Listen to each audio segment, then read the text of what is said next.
Thank Shalom again.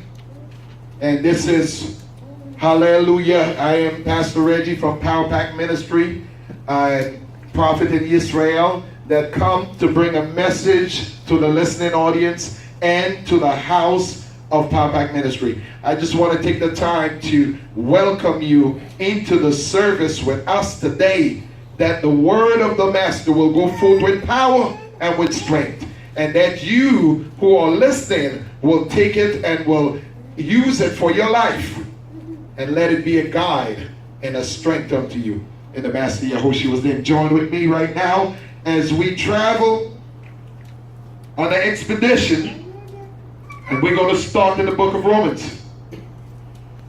The reason I'm starting here, and I'm not starting in chapter 1. I am not going to start at the first verse because I have a particular tailor-made message for you. So I want to start exactly going straight to the point. So let's look at verse 18.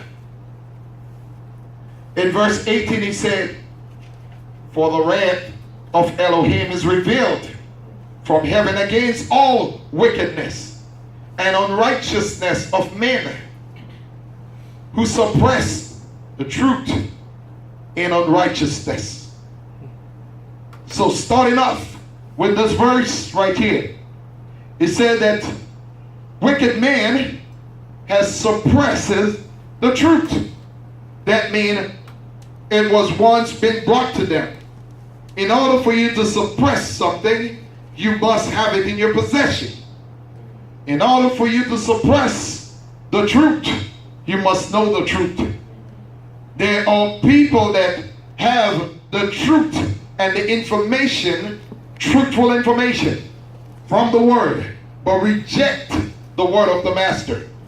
Reject the word of the Master said. They are refusing to use the knowledge that has been given unto them.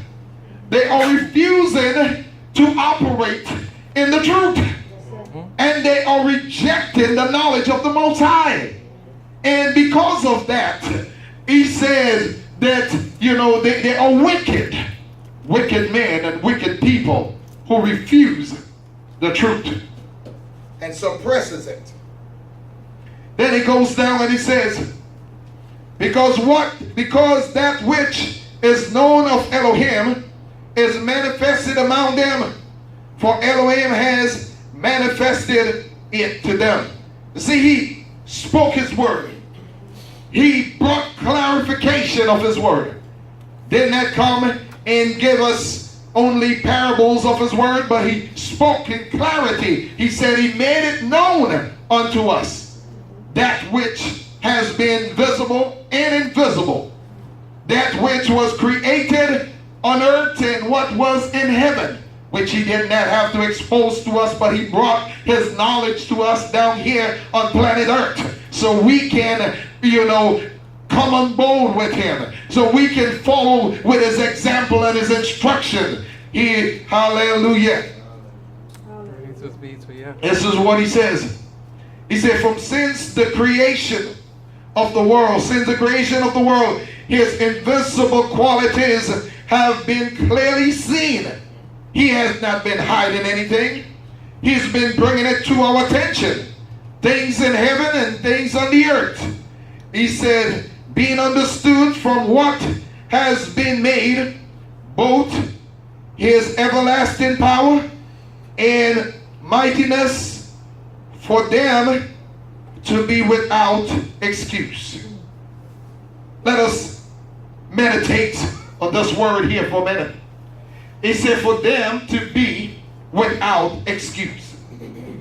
There is no excuse that a man can give why he is not going to use the information that the Master has given unto him. The knowledge that he has brought forth in this world of what is right and what is truthful, but instead of doing what is right, we suppress righteousness and we go after wickedness. What a people. What the choices we make We have truth here and with righteousness, but we turn aside from it to turn to what is wrong. What's wrong with us? Instead of turning to righteousness, we turn to unrighteousness, and we call unrighteousness right, and we call right wrong. What is the problem? Especially here, set apart people. And we love to make excuses. But you see, the Creator, who has given us all of the information, we say, well, we don't know, Master, of what's in heaven. He said, no, I brought it to you. I let you know of the things in heaven, and I let you know of the things on earth. So you have no excuse why you cannot use the information that I was given to you to do what's right. Yes, sir. Praise God. Or we want more. Hear this. And I'm talking especially to the Hebrews. Brothers that are still growing. You're talking that you don't have enough books, but you are not using the ones that you got. That's right. You're talking about you need other books that has not been given unto us, but the ones that been given to us, we're not using it. So how you can complain for more when you're not going to eat what you have? Like I tell them, our children, when we tell them, we say, listen, don't come complaining about food when you haven't eaten what is in your plate yet. You asking for more, but you still got a plate full of food that you haven't even started on yet. That's right. But children love to do that, right? They're complaining for food, but then they have a whole bunch of food in front of them and they won't eat it. Listen, let's check this out. Because this get deeper. Oh, it get deeper. So let's look at it for a minute. He said, all of this he had brought to them. Because although they knew Elohim, they did not esteem him as Elohim, nor give thanks, but became vain in their reasoning, and their decision, and their discerning heart was darkened. Claiming to be wise, they became fools, and exchanging the esteem of the incredible Elohim, the incorruptible Elohim, unto the likeness of an image of corruptible man, and of beast, and of four-footed beast, of birds and four-footed beast, and of reptiles. So look at this. They turn and they're worshiping and comparing the master to birds.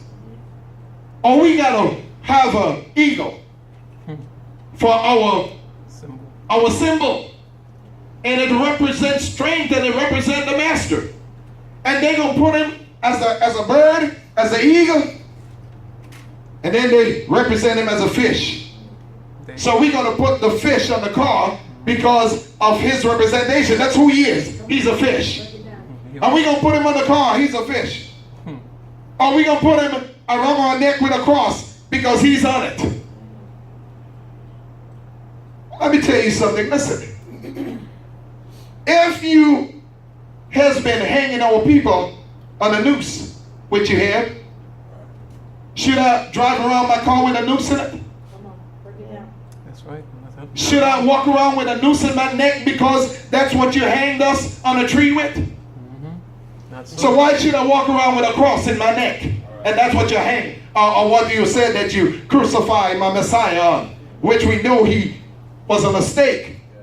But then if you are right and you say that he died on a cross, then why would I want one on my neck? Don't make no sense. Not at all. Why would I want to walk around with a bullet tied to my forehead because that's what I got shot with? So I should make a chain with it. And people do that. Yeah. Oh, this is a bullet that I got shot with. So burn a hole in it and put a chain around my neck. Why would I want to do that? No, but listen, this is only the introduction. We just getting started, folks. Hallelujah. So let's go on a little bit more, and let's just check this out and see what he says. 24. He said, therefore, Elohim gave them up to uncleanness in the lust of their hearts, to disrespect their bodies among themselves, who changed the truth of Elohim into the falsehood, and worshiped and served what was created rather than the Creator, who is blessed forever and ever. Amen. He said they turn around and they worship the things that was created. Well, you say, when have we done that? Well, they put the sign of Moloch on their body and they worship it. They put the cross that was created from a tree and they put it in their temple and their churches and their whatever places, and they worship it. Mark it on their walls. Their walls, they call everywhere. They started with a rugged cross, and then they moved to a gold cross and a silver cross, and then they moved to a bling bling cross. Then they moved to the red cross and the blue cross. Oh, how many different crosses do they need? There's a bunch of crosses. Haven't they crossed over yet? No. When will they cross over to become truthfully Hebrew Israelite? Why are you still bearing that cross when he died on a stake instead of crossing over? Oh, we get it someplace. Hold on. Yeah. Praise, yeah. Hold on one second. He said, listen, because they refused to acknowledge him, he gave them up to uncleanness. He gave them up to what we call a reprobate mind. He said, because of this, Elohim gave them over to a degraded position, degraded passion, for even their women exchange the natural relation, what is against nature. The women, hear what they say. They change the natural. Well, let me explain to you what was naturally changed by the women. This is what they naturally changed. Some of them have removed their breasts. Right? They have removed their breasts and have a chest like a man. They have removed parts of their body and have it sewn in, and then have parts of a man. They changed the natural look of a woman, which they're supposed to have nice long hair or hair that is looking, pretty. And they cut it and shave it so they can look like a man. They take in injections so they can have facial hair and have muscles. Now, this thing here. If you got muscles and you got beard and you get testosterone like me, then you're not supposed to be laying next to me, rubbing on me. Not at all. That's unnatural. Yep. And because it's an unnatural act, I am going to unnaturally act on you. That which you should not unnaturally do to me.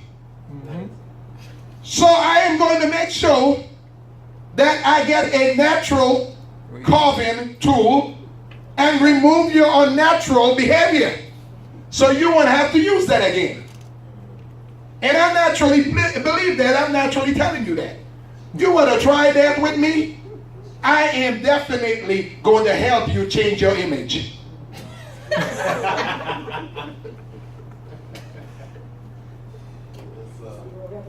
I'm going to help them out. It said, and likewise the men also, having left the natural relations with a woman, burn in their lust for one another. Nasty. Men with men, committing indecency and receiving back the reward which was due for their for their strand. And say, listen, this is what they done. So we are going to just pause there for a minute, because as I said, what excuse that a man could give? There is none. The master said there is no excuse that a man could give. Well, in this case, seeing that we cannot give any excuses, well, why don't we go in a little bit deeper on that? And let us go to our brother. Let's go and check out our brother Lucas for a minute. Chapter 14 in Lucas.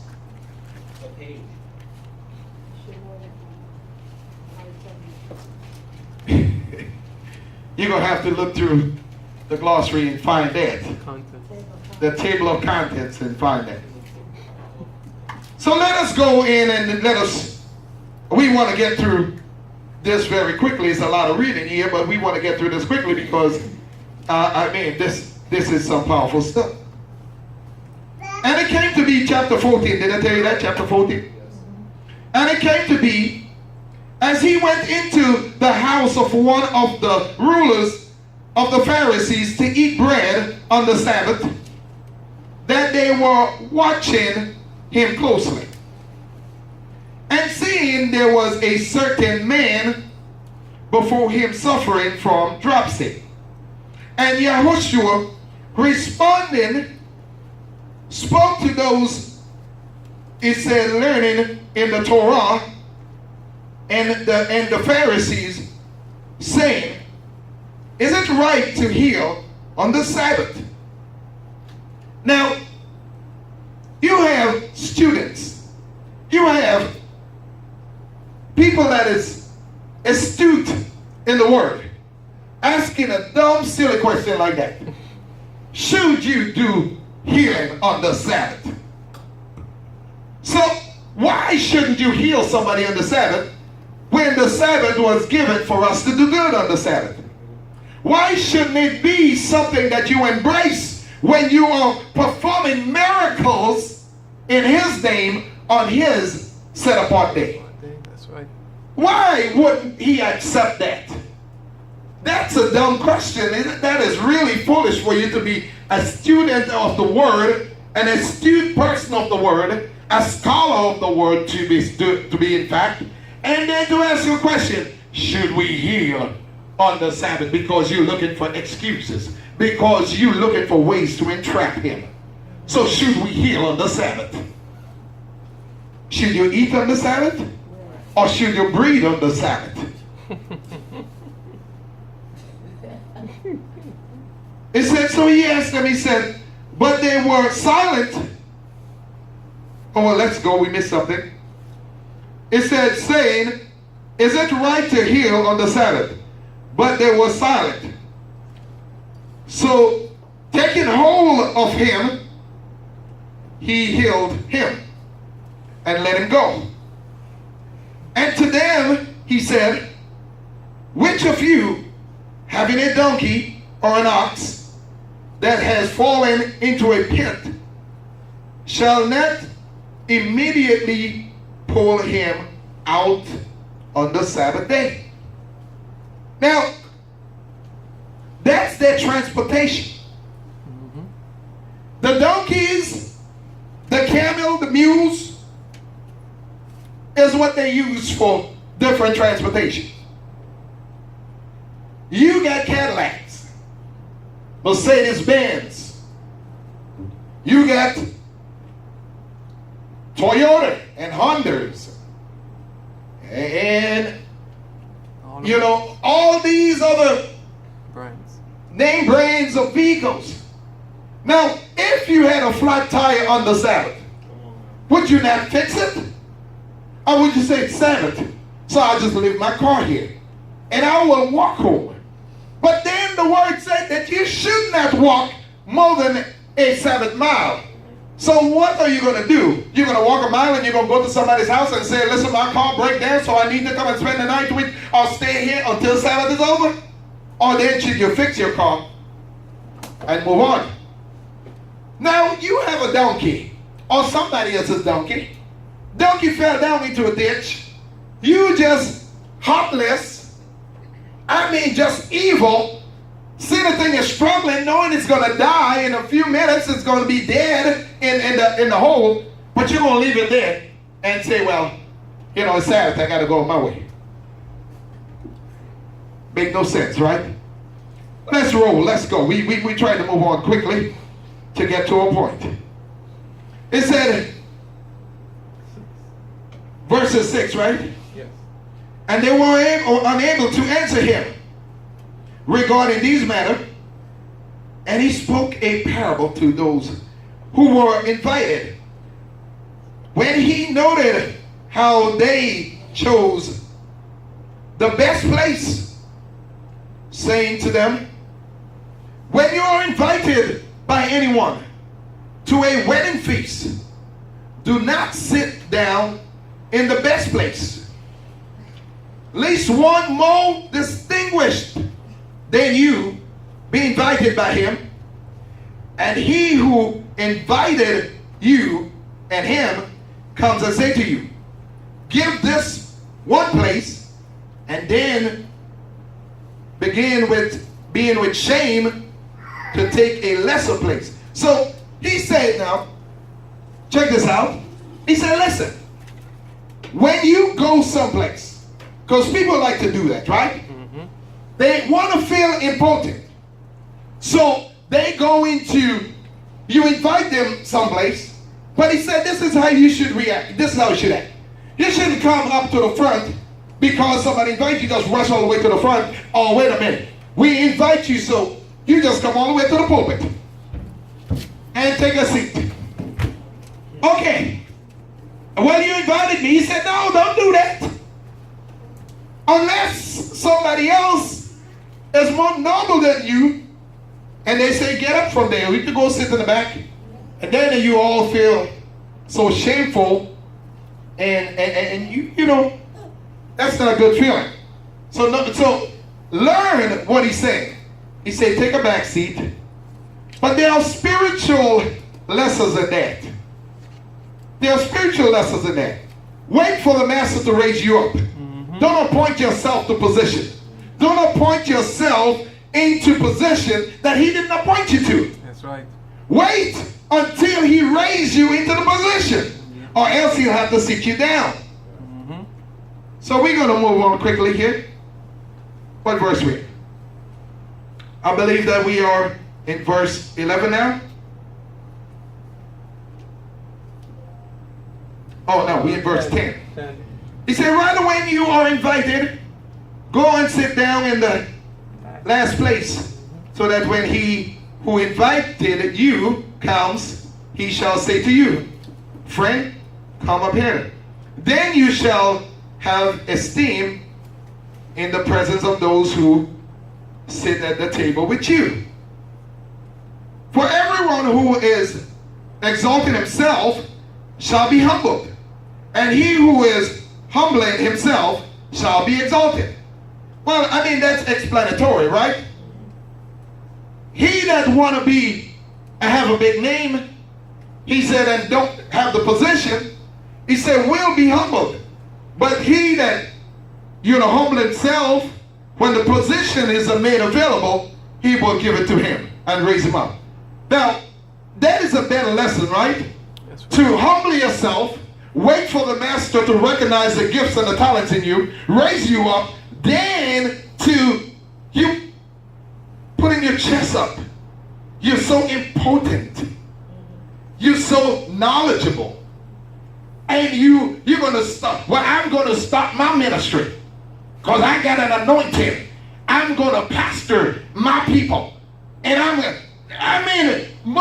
lot of people that do that and don't have the calling. What they're doing is putting other people's lives into danger and their soul into danger because they're not called to that position. So they don't know what to do with it. So then, they got to misuse and abuse the people in order to get the people to follow them because they are not the person for that position. That's right. See, they don't have the leadership quality. And when you don't have the leadership quality in you, you want to muscle people. You want to talk them bad. You want to force them to do what you want them to do. Are we moving along?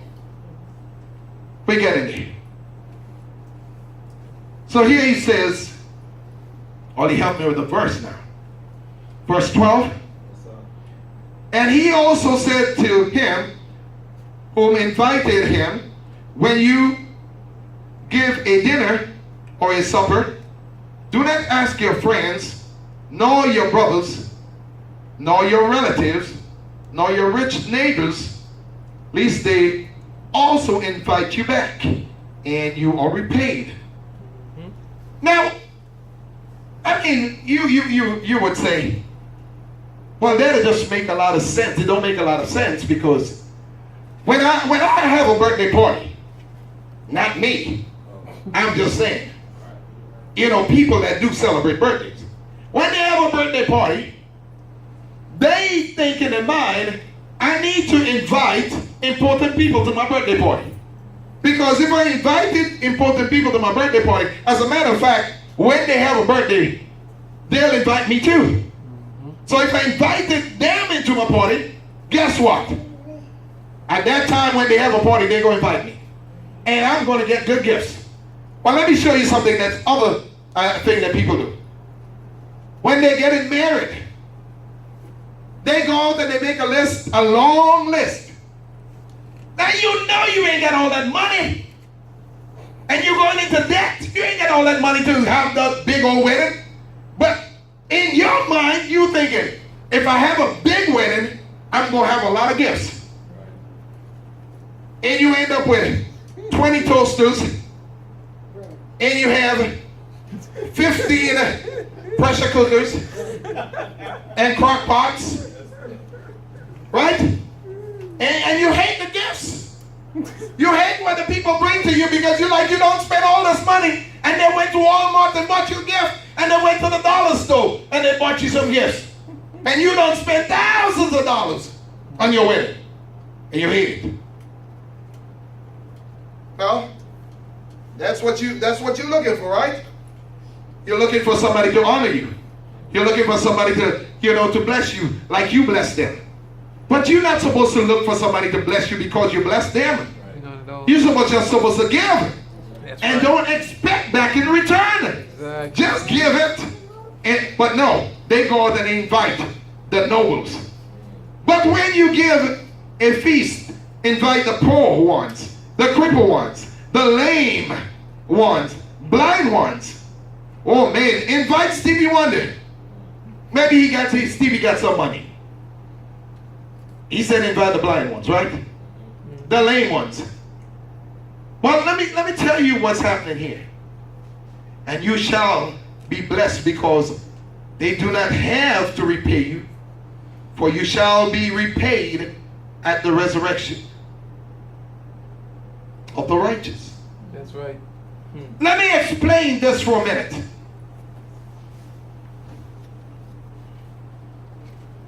The master, he is an art against people who position themselves to be all that, but they're not.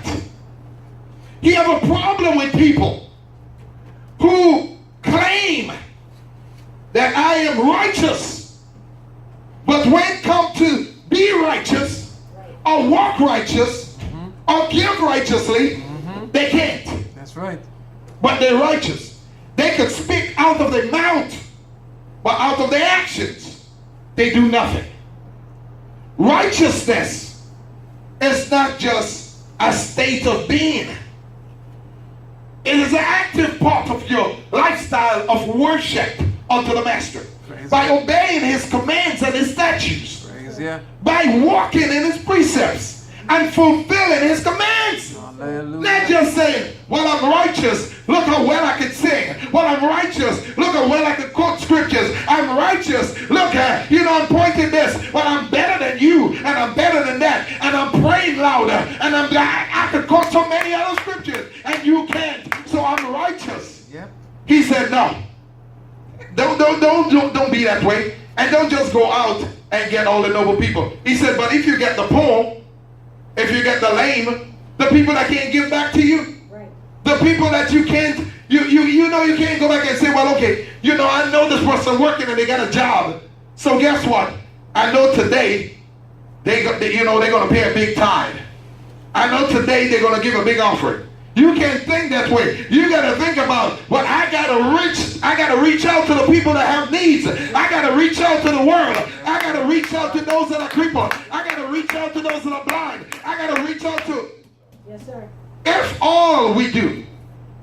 Well, let me just break this down for you, because I know some of you are ready to go. Time is passing and you don't want to stay here all day. I don't want you here all day neither. I want you to go too. But I want you to go with good information. Now, if you have a hospital, and in the hospital, all you have in the hospital is doctors and nurses. You got no patients. All you have is doctors and nurses. The only way you can treat somebody is if the doctors and the nurses are all taking turns treating each other. You have a hospital. What do you expect to have in it? Sick people. Sick people. Well, the temple is a hospital for the broken. The temple is a hospital for the blind. The temple is a hospital for the lame. The temple is a hospital for people that have, people that are not whole and want to become whole. That's what the temple is for. To come here and be treated. Not to come here and act that you're better than everybody else. I don't want to talk with you because you're not in my category. You're not in my status. You're not in my class. Oh no, I don't want to sit next to you because you don't smell as good as this person over here. Well, maybe you may want to walk with a little, those little hanging incense. What do you call it? Them little trees like thing. Stick one by your ears or something.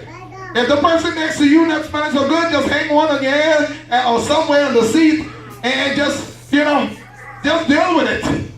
Deal with it for a minute. They're not going to be here all day.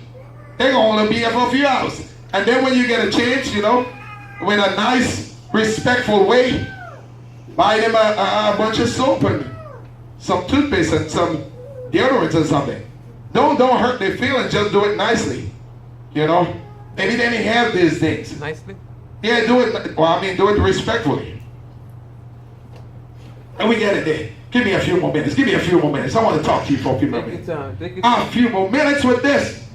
Because we come in someplace. Where we are now? Where we are? Help me here, somebody. 15? Okay.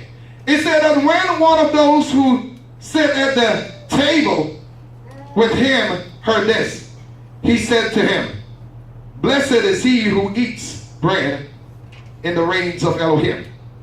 But he said to him, "A certain man give a supper and invite many. And he sent his servant at supper time to say to those who were invited, 'Come, all is now ready.'